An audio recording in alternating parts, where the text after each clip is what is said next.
Assalamualaikum warahmatullahi wabarakatuh. Alhamdulillah wa syukrulillah. La hawla wa la quwata illa billah.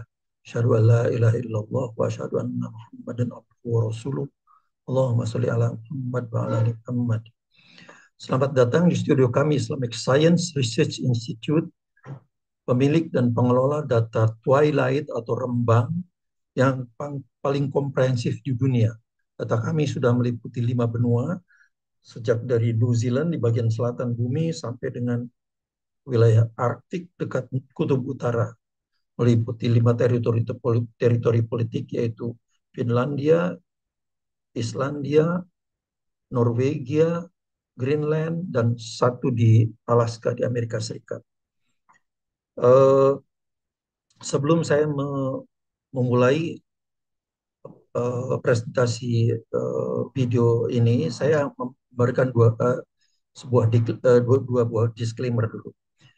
Pertama, yang saya barusan mengikuti podcast eh, Harun Chat, Refli Harun Channel yang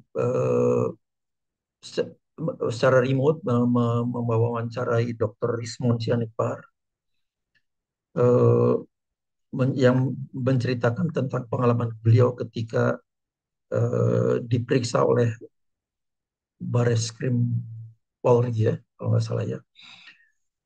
Tapi intinya adalah Dr. Rismon menceritakan bahwa salah satu pertanyaannya itu adalah dari Bareskrim Polri itu, atas apa otoritas Anda untuk melakukan penelitian eh, ijazah palsu yang sekarang lagi ribut itu, yang lagi ramai itu.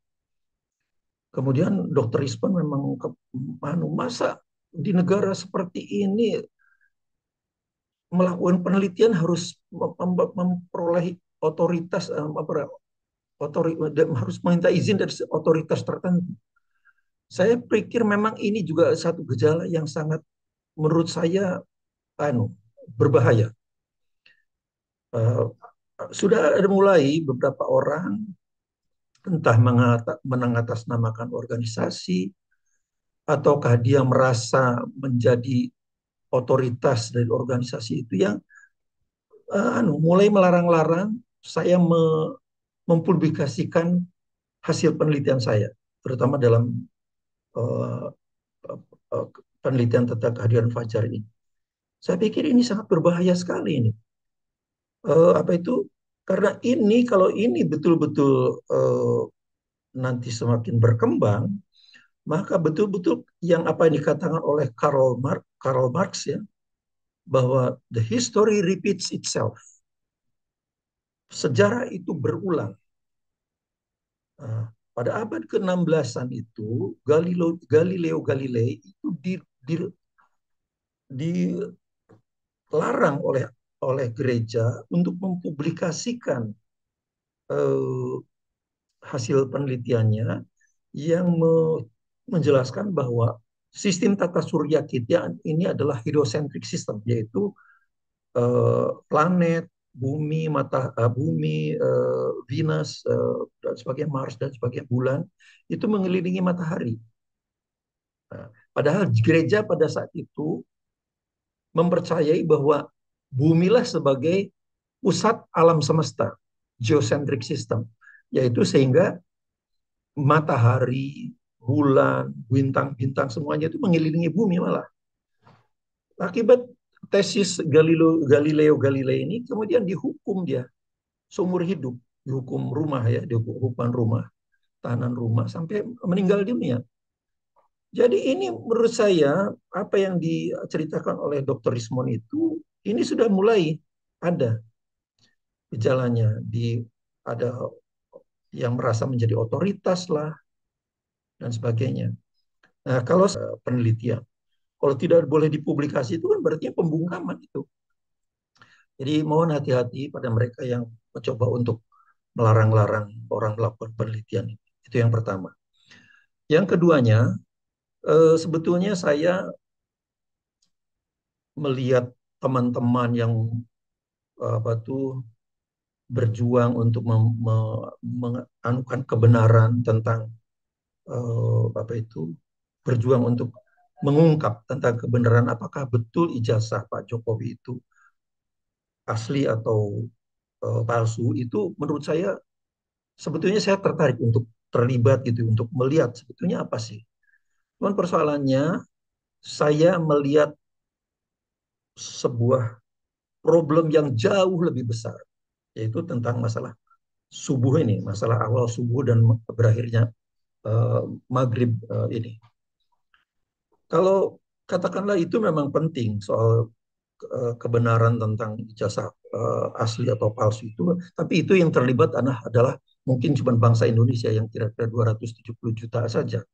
Tapi kalau kebenaran tentang kelahiran Fajar dan menghilangnya Syafaq ini akan melibatkan sekitar 1,8 miliar umat Muslim di dunia. Jadi itulah sebabnya saya lebih memprioritaskan ini. Meskipun saya sekarang ini boleh dikata ya saya berjuang sendirian, tapi tidak apa-apa. Ini adalah uh, ladang dakwah bagi saya. Jadi mohon maaf kalau bagi mereka yang mulai melarang-larang, saya peringatkan bahwa Anda akan mengulangi sejarah pembungkaman para peneliti yang dilakukan pada abad ke-16 oleh gereja itu. Baik, saya akan mulai dengan uh, uh, penjelasan tentang ini. Judulnya ini adalah seri ketiga Digital Forensics. Judulnya adalah pada 1 Agustus 2023, azan di Masjid Al-Aqsa itu 40 menit mendahului fajar. Artinya fajarnya itu baru 40 menit kemudian baru muncul, baru lahir. Padahal azan sudah. Dan ini adalah orang akibat umat muslim di dunia masih percaya pada fajar astronomis yang tesisnya dideklarasikan oleh seorang pastor di abad ke-16, Giovanni Battista Riccioli, pada abad ke-16-an kira-kira, yang mengatakan bahwa ada fajar astronomis. Itulah yang kemudian dipercaya fajar astronomis ketika matahari 18 derajat ke ufuk sebagai fajar sodik oleh umat Islam di seluruh dunia.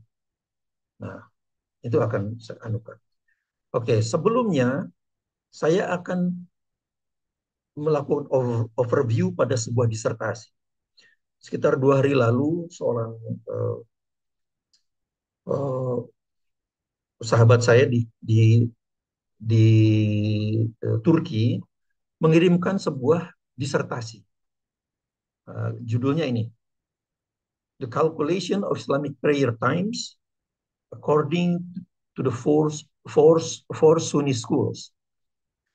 Perhitungan waktu-waktu ibadah Islam, sholat Islam, waktu sholat Islam, waktu sembahyang sholat Islam, menurut mazhab, 4 mazhab Sunni. 4 mazhab Sunni. Penulisnya adalah seorang, saya kira ini namanya orang Turki ini, Dr. Rernat Harun Akaroglu. Jadi Rernat ini adalah natural, jadi seperti MIPA lah kalau di sini ya, MIPA gitu, natural science lah kira-kira.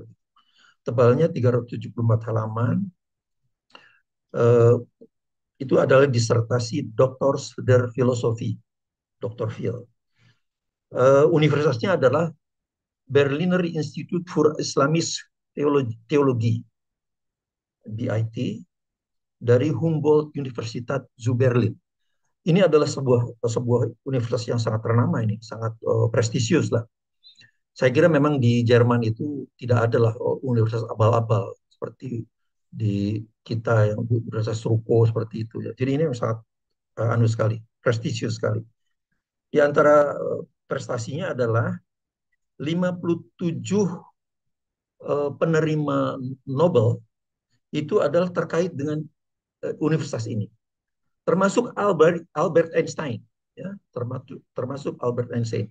Jadi terlibat dengan universitas ini mungkin S1-nya di sini, kemudian dia pindah kemana mengambil S2 S3-nya di mana, kemudian dia kemudian bekerja di Amerika tapi kemudian dapat hadiah Nobel gitu. Jadi selalu terikat. Atau bisa jadi bahwa justru S2-nya dapat di ini Humboldt Universitas zu Berlin ini, atau S3-nya. Jadi tidak selalu memperoleh apa tuh Nobel, hadiah Nobelnya itu ketika dia bekerja di Humboldt University zu Berlin ini. Jadi itu yang maksudnya keterkaitan. 57 Nobel laureate itu terkait dengan ini. Jadi ini sangat prestisius sekali. Luar biasa. Ini termasuk Albert Einstein adalah terkait dengan salah satu alumnus daripada ini. Oke. Jadi sayangnya, jadi memang sesuai dengan judulnya ya, perhitungan waktu-waktu sholat dalam Islam menurut 5 mazhab Sunni, jadi Maliki, Hambali dan sebagainya itu ya, sangat bagus sekali. Apanya tuh sangat disertasinya sangat bagus, sangat detail gitu ya. Cuman sayangnya, nah ini yang anunya, sayangnya kalau menurut saya, ya karena memang beliau Harun Ar-Raghib ini konsentrasi pada ini. Jadi hanya semacam literatur review lah gitu ya. Jadi mempelajari literatur-literatur. Jadi tidak ada satupun data yang hasil pengamatan real, itu tidak ada. Jadi ini sangat sayang sekali ya. Tapi memang tidak bisa disalahkan juga karena memang judulnya seperti ini ya. Seperti ini. Nah, kalau saya ingat-ingat beberapa tahun yang lalu ada seorang sahabat saya juga, Dr.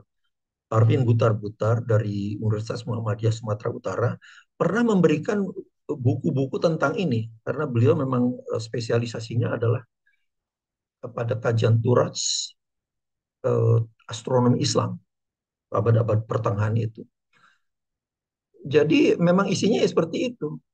Jadi rupanya memang penentuan waktu ibadah sholat itu, misalnya waktu ya terutama yang saya concern itu adalah waktu fajar dan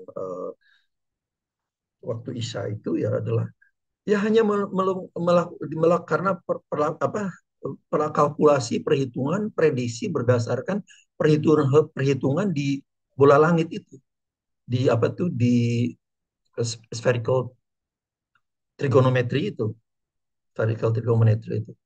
Jadi sama sekali tidak ada satupun data yang real yang sebagai hasil pengamatan. Itu yang sangat saya sayangkan. Jadi tentu saja tidak mengurangi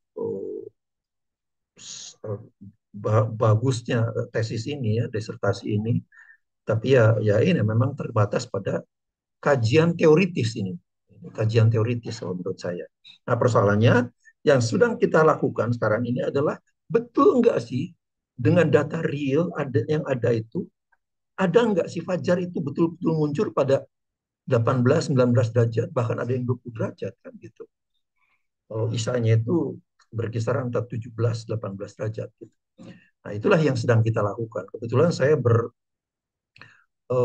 dengan kelompok peneliti di Turki yang termasuk rejim yang tidak percaya dengan 18 derajat itu, dengan fajar astronomis itu. Nah, itulah kemudian kayak apa itu saya menemukan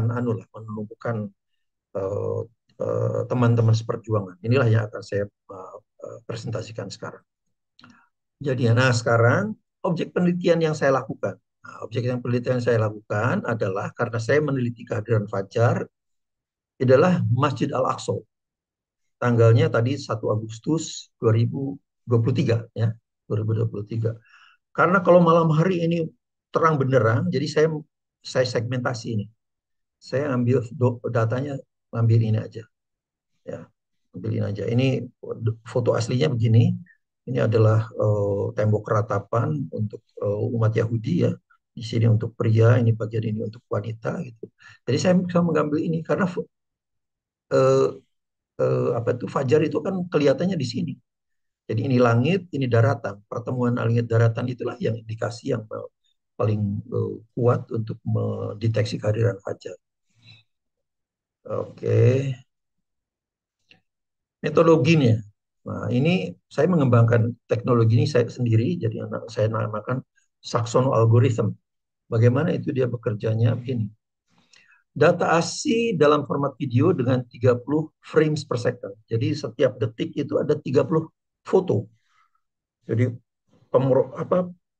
jepretan fotonya itu sangat cepat sekali. Itulah yang menyebabkan dia kelihatan seolah-olah bergerak dengan halus kan gitu.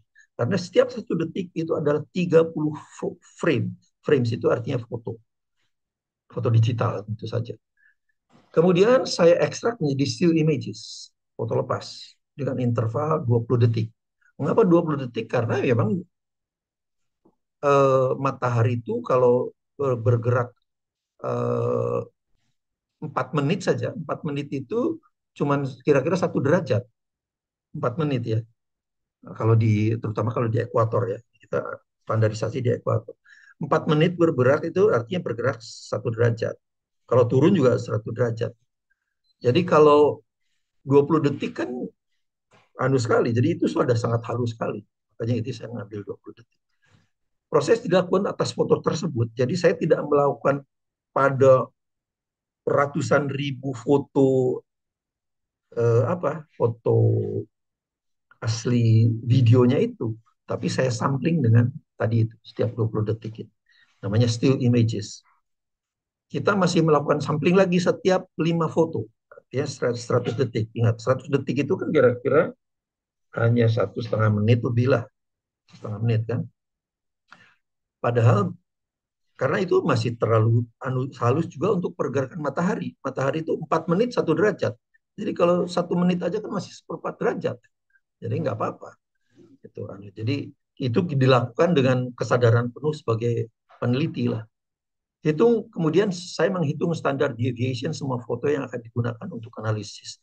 Tentu saja ini agak tapi ini sebetulnya mirip dengan bahkan sama dengan standar deviasi dari yang di mana statistik melakukannya untuk data-data misalnya ekonomi, data sosial, kemudian misalnya hasil polling untuk keperluan pemilu dan sebagainya. Nah itu sama itu. Cuman saya tidak bisa jelaskan dengan detail di sini karena memang ini uh, bisa dibaca di buku-buku statistik. Bila perlu akurasi hitungan pada segmen tertentu, nah dapat ditambahkan dari foto interval 20 detik tadi itu. Jadi tadinya 100 detik, tadi 100 detik, kalau saya memerlukan informasi lebih detail, saya cacah yang 20 detik ini saya masukkan. Jadi ini nah untuk itu plot data akan sangat membantu. Jadi memang ini pekerjaan yang hati-hati lah karena ini kita melakukan pekerjaan yang akurat. Kemudian saya melakukan pemodelan matematik untuk menentukan titik kehadiran fajar. Mengapa diperlukan pemodelan matematik? Karena data fisik itu kalau kita ada rangkaian angka gitu ya, sampai ratusan bahkan ribuan gitu, kita akan susah menyeleksi di mana kehadiran fajar itu. Nah, untuk itu harus dimodel secara matematik supaya biar fungsi matematik yang menyelesaikan itu. Misalnya titik ekstrimnya di mana? Karena titik ekstrim itulah tanda kehadiran fajar. Itu. Jadi tentukan titik kehadiran fajar atau menghilangnya syafaq. Nah, disitulah kemudian kita uh, yakin bahwa titik kehadiran fajar dan syafaq itu bisa di sana. Kemudian kita menghitung sudut kedalaman mataharinya. Ada informasi tambahan yang saya lakukan yaitu menghitung precision measure, root mean square error. Ini dalam pemodelan matematiknya itu. Ini untuk supaya kita punya sense of rasa bahwa ketelitiannya sekian. Gitu. Jadi itu saya lakukan.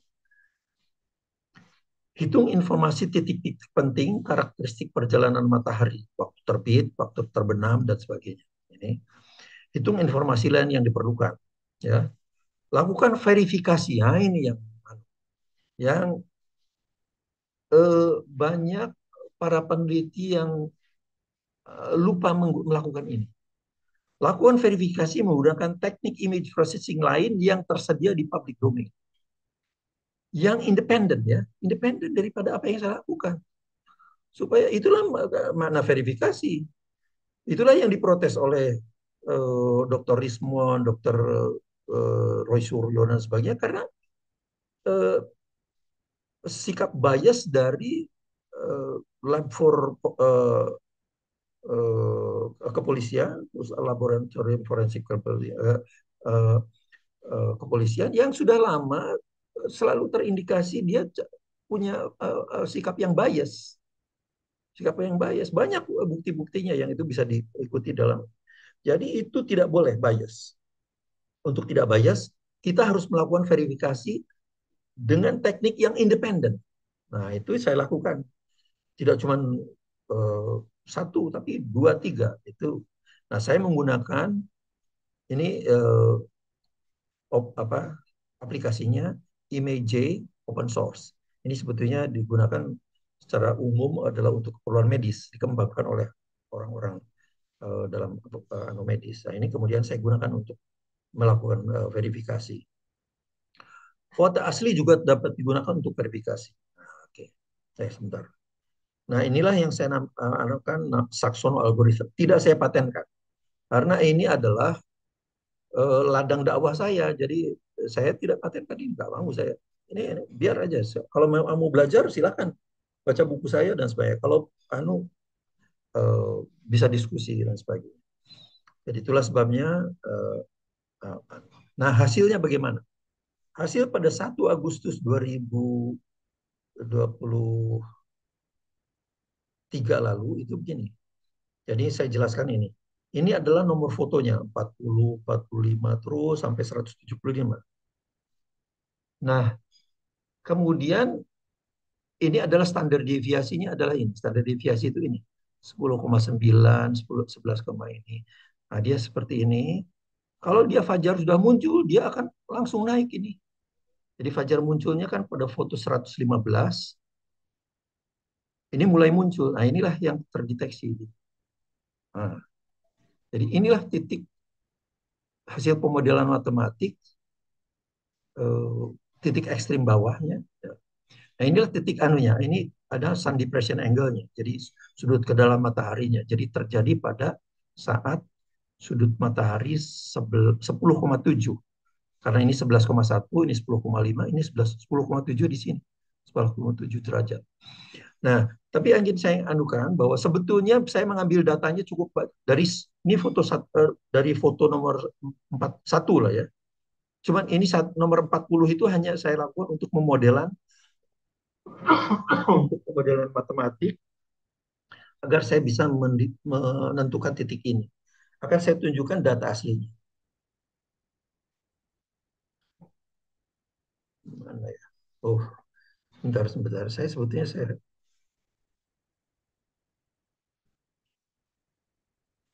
oh, saya tunjukkan saja data aslinya ya. Hmm, data aslinya dalam 1 Agustus.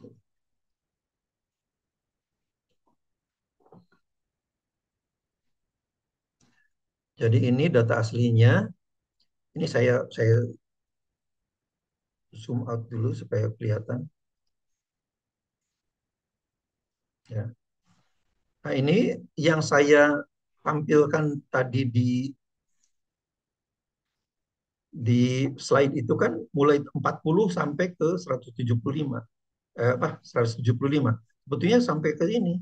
Jadi kalau misalnya ini saya klik, nah ini untuk pemodelan matematik ini, tapi data sebetulnya yang saya punya itu adalah sampai satu sini, lihat. Oh. Jadi sejak matahari itu sekitar 18 derajat di bawah ufuk. Saya zoom. Nah, 18 derajat di bawah ufuk. 17,7. Kan ini kan 18 derajat.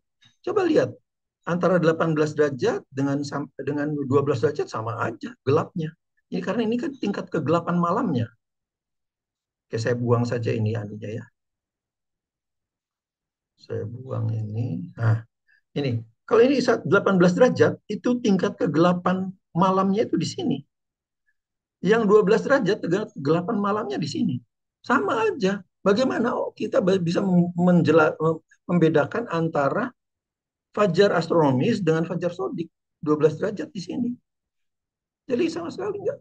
Kita yang sudah memiliki perangkat yang sangat canggih dengan uh,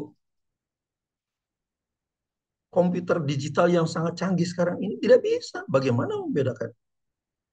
Itulah sebabnya saya sangat yakin bahwa sebetulnya fajar astronomis itu tidak ada.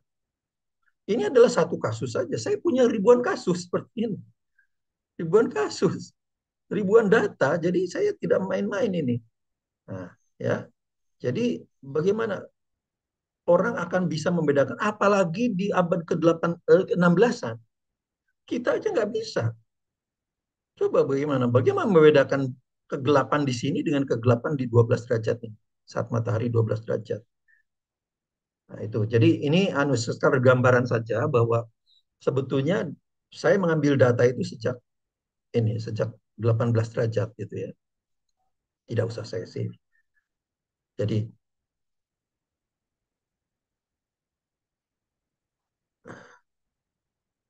ini mengganggu sekali. Oke, jadi itu. Jadi intinya adalah kemudian jadi pada 1 Agustus 2023 lalu azan tadi itu kan dilakukan pada saat 18 derajat di bawah ufuk. Jadi pada pukul 4:22:16. Padahal fajarnya itu baru muncul pada saat 10 eh, 10,7 atau 10,8 ini karena ada pembulatan aja. 10,7 atau 10,8 derajat. Jadi itu pada waktunya adalah 5207. Ini 5207. Jadi kalau ini dikurang ini itu adalah 39 menit 51 detik terlalu awal. 39 menit 51 detik terlalu awal, maaf. Ini data ini anunya tentang root mean square error itulah yang tadi yang dinamakan saya katakan sebagai uh, precision measure ya. Jadi supaya saya punya uh, apa rasa untuk seberapa akurat pemodelan yang saya lakukan. Jadi kalau kita azan di sini, Masjid Al-Aqsa itu azan pada pukul 4:22:16 sampai dengan syuruk itu seharusnya waktu subuh adalah 1 jam 32 menit 14 detik. Padahal karena fajar sodiknya baru muncul di sini, itu sebetulnya hanya 52 menit 24 detik. Jadi kurang dari 1 jam. Jadi ini karena ini persoalan yang sangat besar yang sudah eh, men, apa ya, di mana 1,7 sampai 1,8 miliar Muslim di dunia eh, teracuni oleh tesis tentang kehadiran Fajar Sodik pada Fajar sebagai astronomical dawn, Fajar astronomis 18 derajat. Makanya saya sangat saya, saya sangat apa ya determine untuk melakukan kajian ini. Nah, itu ya. Jadi sekarang bagaimana saya melakukan verifikasinya. Nah, verifikasinya salah yang saya akan tunjukkan di sini adalah Canny Edge Detection. Canny Edge Detection. Tapi ini bukan Canny Edge Detection yang ada di bukan edge detection yang ada di image J ya. Ini Canny Edge Detection yang ada di somewhere di kalau nggak salah ini saya menggunakan anunya softwarenya itu eh, lupa saya tapi intinya adalah apa tuh softwarenya open source versi open source-nya MATLAB ya versi open source-nya MATLAB. Nah ini anunya hasilnya adalah di sini. Jadi foto pertama ya sejak ini 18 derajat di bawah ufuk kan kira-kira. Pada saat itu standar deviasinya 11 pada pukul 4:24:07. Ini kondisinya seperti ini, gelap gulita. Jadi bagaimana orang akan ngotot yakin bahwa fajar astronomis itu fajar sodik. Jadi bagaimana? Mana fajar sodik? Yang nggak ada. Ini langitnya dengan daratan tidak belum ada. Nah nanti jadi ini hasil edge detection-nya. Kenny edge detection-nya adalah ini. Jadi yang seperti seperti ini ini dideteksi anunya tepi-tepinya. Ini tepi-tepinya di sini. Nah, ini lampu-lampu dan sebagainya. Oke. Nah, nanti kalau fajar sudah muncul, ini akan kelihatan pertemuan antara langit dan daratan itu akan kelihatan ini garis. Akan kelihatan garis. Karena komputer sudah bisa mendeteksi edge-nya, apa tuh tepi antara di langit ini daratan, kira-kira gitu. Jadi ini saya tunjukkan anunya ya langkah-langkahnya. Ini pada saat 18 derajat di bawah ufuk. Kemudian ini 17,4 derajat di bawah ufuk, belum. Kemudian 17,1, 16,8. Saya agak percepat saja. 16,3, 15,4, 15,1 mana? Belum ada ini, belum kelihatan. Nah, kalau ada yang seperti ini, kita harus uh, alert ya, alert bahwa kalau dia konsisten bertambah itu artinya itu tanda-tanda kehadiran fajar. Tapi kalau hilang itu berarti bukan. Ya, ini bukan karena anunya hilang kan? Hilang. Jadi hilang. Jadi bukan itu. Kalau kalau betul-betul itu fajar berarti edge yang terdeteksi tadi itu akan konsisten bertambah. Nah, jadi ini pada lihat 11,0 derajat di bawah ufuk matahari itu masih gelap gulita, tidak ada bisa terdeteksi ini. Kemudian ini saya taruh sini aja.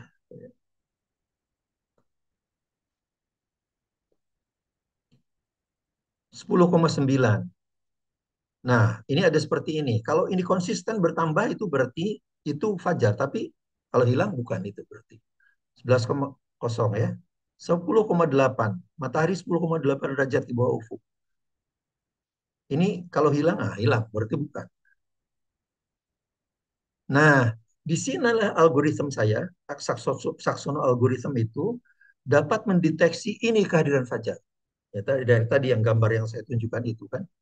Nah, coba tolong diingat-ingat ini. Pukul 5 lebih 2 menit ya. Lebih 5 lebih 2 menit. Tapi Kenny Edge belum bisa mendeteksi ini karena belum ada ini. Coba kita lihat kapan Kenny Edge detection bisa mendeteksi ini. 503 ini 10,5 derajat. Nah, ini nih. Ada kemungkinan ini ya, ada kemungkinan ini adalah pertemuan antara langit dan daratan. Kalau dia bertambah, ini belum kelihatan, tapi ini ada informasi tambahan ini. Nah, ini ternyata bertambah ini, bertambah. Jadi ada kemungkinan Kenny Edge Detection mulai mendeteksi fajar. Nah, ini mulai ya. Di sini udah mulai, ini ada mulai tambahan di sini. Tambah jelas. Jadi kalau seperti ini, Kenny Edge Detection itu bisa mendeteksi yang lebih lagi. Nah, ini Kenny Edge Detection baru secara meyakinkan pada pukul 5:08:47. Katakanlah ya 50. Jadi kalau yang tadi software saya algoritma yang saya kembangkan itu namanya Saxono algorithm 5 2 menit lebih 5 lebih 2 menit pukul 5:02 ini 6 menit kemudian baru Kenny Edge Detection Jadi artinya algoritma yang saya kembangkan itu lebih sensitif daripada Kenny Edge Detection. Nah, kalau Anda perhatikan, inilah yang dimaksud dengan ayat 187 Al-Baqarah. Wakulu washrobu, dan makanlah dan minumlah hatta yatabayyana lakum, sampai jelas bagi kalian khaytul abiyadu, benang putih, minal khaytil aswadi, dari benang hitam pada saat fajar. Inilah interpret tafsir kontemporer dengan teknologi image processing. Ini yang dimaksud dengan apa itu ya, ini yang dimaksud oleh Al-Baqarah 187 tadi itu, karena ini sekarang sudah mulai kelihatan ini Sehingga jelas bagi kalian. Nah, cuman persoalannya sekarang ya terserah. Kalau mau percaya pada hasil any detection karena dia sudah terlihat, berarti oke. Berarti fajar itu hanya 9,6 derajat di bawah ufuk ketika matahari 19, katakanlah 10 derajat. Kalau saya kan tadi 10, berapa 7 derajat kan. Jadi artinya lebih awal. Ya udah itu. Kalau percaya dengan algoritma saya yang saya anggap lebih sensitif, ya silakan. Kalau percaya mau percaya, saya harus pokoknya yang sesuai dengan uh, Al-Quran ya, ya ini. Tapi tidak ada 18 derajat itu persoalannya. Tidak ada 18 derajat. Nah, itu yang saya maksud. Jadi ini bisa kelihatan sekarang tuh tambah jelas. Nah, ini sudah semakin jelas. Jadi sampai di sini berarti saya sudah anukan 4 teknik verifikasi. Pertama foto aslinya, kemudian dengan histogram analisis penyebaran histogramnya itu, ya kan di eh, seri ke pertama dan kedua. Kemudian dengan 3D surface model. Sekarang dengan edge detection. Jadi sudah 4 teknik verifikasi yang sudah saya lakukan dan itu semuanya mendukung bahwa fajar tidak tidak pernah muncul pada 18 derajat ketika matahari 18 derajat di bawah ufuk. Jadi kesimpulannya, pada 1 Agustus 2023 di wilayah Masjid Al-Aqsa, fajar muncul saat matahari pada sudut kedalaman 10,7 derajat. Tepatnya pada pukul 5.207. Ya, pukul 5, 2 menit, 7 detik. Sedangkan panggilan azan resmi di Masjid Al-Aqsa pada saat itu dilakukan pada pukul 4.22 menit 16 detik saat matahari 18 derajat di bawah ufuk. Dengan kata lain, azan berkumandang 39 menit 50 detik sebelum fajar lahir. Sebelum fajar lahir. Ini apa ini nggak serius? Serius sekali. Itulah sebabnya saya, meskipun saya sekarang ini eh, boleh dikata ya, berjuang sendirian. Untung sekarang saya bertemu dengan teman-teman di Turki yang memang ada sekelompok Muslim di Turki yang tidak percaya dengan rejim fajar astronomis itu. Sekarang kita mulai membangun komunikasi. Memang kemunculan fajar ternyata bervariasi tiap hari. Ya, yang pertama kan 11,4, kemudian 9,9, sekarang 10,7. Jadi dari 2.200 data twilight di dunia, harga rata sudut kedalaman matahari 12,5 derajat. Ya, jadi inilah yang saya tawarkan sebetulnya fajar di seluruh dunia itu ini sebetulnya munculnya di sini. Ya, itu Ya, tapi tentu saja itu terserah. Kalau mau itu memang mau dipercaya ya alhamdulillah gitu ya. Tapi kalau tidak ya cuman jangan melarang saya gitu. Saya anukan. Jangan melarang-larang karena ini adalah kita sama-sama ingin berdakwah gitu. Ini berdakwah ini, dakwah ini. Saya sudah tidak mikir uang lagi, makanya meskipun saya bekerja keras seperti ini, saya melakukannya semuanya saya biayai sendiri ini. Jadi ada sekitar 30 hari hasil perhitungan keadilan fajar di wilayah Al-Aqsa ini. Nah, tapi memang saya tidak alukan berurutan ya. Misalnya dulu kan kalau nggak salah 3 Juli, kemudian 4 Juli, sekarang 1 Agustus ya, anulah saya acak gitu ya. Eh, Sudut kedalaman matahari saat fajar lahir yang lalu 9,2 derajat. Oke, dari 30 hari itu range-nya adalah dari 9,2 derajat sampai 11,4. Ya, range-nya artinya itu kisarannya itu. Ya, untuk 30 hari itu. Kondisi langit sangat cerah, bisa kelihatan tadi kan. Kontras yang sangat baik antara background langitnya dengan foreground-nya, daratannya. Data mentahnya berupa video sehingga keadaan fajar dapat disaksikan oleh semua orang. Akan saya presentasikan dengan detail satu persatu. Memang masih banyak orang yang apa ya semacam, tapi kan ada sumber hukum lain, misalnya eh, hadis Aisyah yang mengatakan bahwa ketika Nabi selesai sholat itu masih gelap gulita, kira-kira begitu kan, tidak bisa mengenal. Coba Anda, jadi jangan cuma baca teori aja, coba Anda lakukan sholat di teras rumah, tapi gelap, lampunya dimatikan pada saat itu kan belum ada listrik. Jadi listrik matikan dong. 30 menit sebelum fajar, sebelum matahari terbit, itu masih gelap. Anda nggak bisa mengenal di sebelahnya kalau ada orang datang itu datang dari katakanlah dari rumah Anda, Anda sholat di teras ya. Ada orang datang keluar dari rumah itu. Kalau keadaan gelap tidak akan kelihatan, tidak akan bisa membedakan Anda. Apakah itu anak Anda atau istri Anda? Tidak bisa. Saya sudah melakukan itu, sudah melakukan eksperimen itu. Jadi ini. Yang keduanya, ini yang sangat lebih prinsip lagi. Kalau memang harus dalam keadaan gelap, gelapnya itu gelap yang mana? Pukul 9 malam juga gelap. Pukul 12 malam gelap. Pukul 2 malam gelap. Sama-sama gelapnya itu. Karena terang itu akan menjadi terang ketika fajar sodik muncul. Nah itulah makanya fajar sodik itu dikatakan golas. Golas itu pertemuan antara gelap dan terang. Jadi golas itu bukan gelap, tapi pertemuan antara gelap dan terang. Karena kalau definisinya adalah interpretasinya, tafsirnya adalah gelap, silakan bedakan antara kegelapan pada pukul 9 malam, pukul 12 malam, pada 3 jam 2 malam, jam 3 malam. Silakan. Bikinkan algoritma atau penjelasan lah minimal. Bagaimana Anda akan membedakannya? Jadi apa yang kita lakukan ini betul-betul terukur. Tapi kalau dengan gelap gitu aja, nggak bisa mengukur gelapnya itu bagaimana. Demikian, semoga bermanfaat. Assalamualaikum warahmatullahi wabarakatuh.